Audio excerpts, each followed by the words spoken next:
This week on the ZTV Sports Report, we recap a series of Mid-American Conference matchups for our Akron men's basketball team. Daniel Cermak shows us the top 10 plays of the week. Plus, we hit the debate desk on recent Akron headlines with Benjamin Jeanette and the guy to my left, Sartaj Ojala. All that and more on the ZTV Sports Report, which starts right now.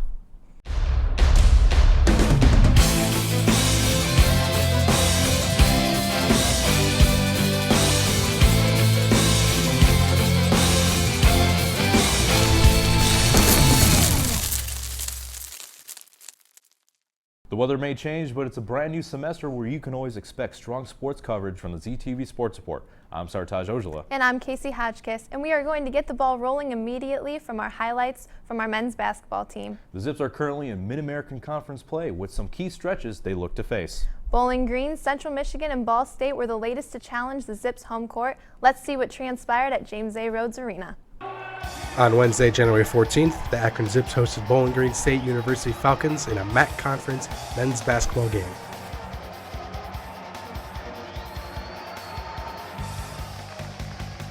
The Zips opened up strong and dominant in this one, as you see Gladden here nailing a three early in the game. The Zips defense also held up very strongly in this game, as they held the Falcons to only 22 points in the first half of this game. Not only did the Zips defense hold strong, but here Pat Forsythe crashing the offensive board and slamming it back home.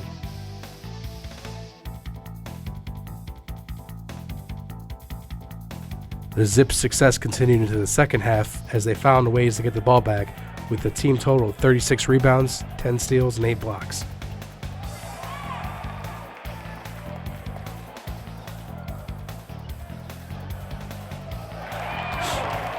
They also capitalized on many opportunities to score, as you see here Antino Jackson driving to the lane and scoring a layup.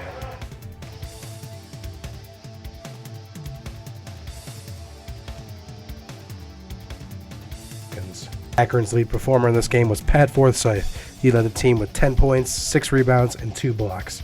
And for the Bowling Green State University Falcons, their lead scorer was Anthony Henderson. He had 11 points, 3 rebounds, and 1 assist. The Akron Zips looked like they were going to run away with their game against Central Michigan. Getting off to a fast start here with Noah Robotham hitting a three. And then good play from big men Pat Forsythe and Quan Cheatham, who here finishes through the contact and gets the and one. Then DG Ibatayo would go off. Here, after Central Michigan steal, Ibatayo would get the chase down block. And then, transitioning to the other side of the ball, Ibatayo would drive in, finish through the contact, and get the foul. He missed the foul shot, but over an 8-minute stretch in the first half, Ibatayo would score 13 points, get a rebound, an assist, and 2 steals. The story of the game, however, was Reggie McAdams, who scored 31 points. McAdams almost tied his career high of 20 in the first half, where he scored 18.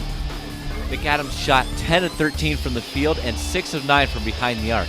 And the Zips needed almost every single one of those points, as Central Michigan erased a 15-point halftime deficit and even trailed 71-58 late in the game. The Zips had some brutal stretches during this time, including this one where after a missed free throw, Central Michigan goes down, hits a huge three, and then Pat Forsythe can't get the ball in bounds and has to burn a timeout. Central Michigan would even cut the Akron lead to 1, where they only trailed 72-73, but then next Akron possession, Niles Evans would hit a huge three, putting the Zips up 4, and then DG Ibatayo and Jake Kretzer would hit 6 free throws late, and the Zips would end up holding on with a final score of 82-76.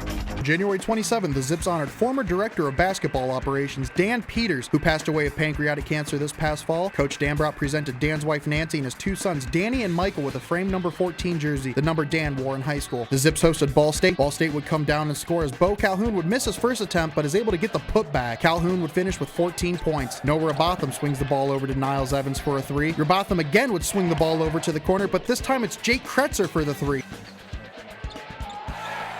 Robotham this time throws it into Pat Forsythe, who scores off the jump hook. Ball State with the ball. Jeremiah Davis driving into the lane, but Pat Forsythe says not up in here. At halftime, the Zips and Cardinals are tied at 24 all. Zips turn the ball over here as the Cardinals, with some nice ball movement, get the easy bucket.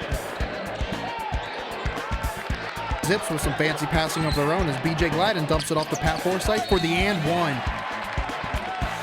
Zips get a steal here as Noah Robotham with the no-look pass, and BJ Gladden hammers it home. Antino Jackson again hits another deep three. Here, DJ Ibatayo shimmy shakes his way in for a layup. Ibatayo with the steal and throws it down as he comes into the lane. The Zips outlast the Cardinals as they win this one 59-47. Pat Forsyth led the Zips with 17 points and 14 rebounds.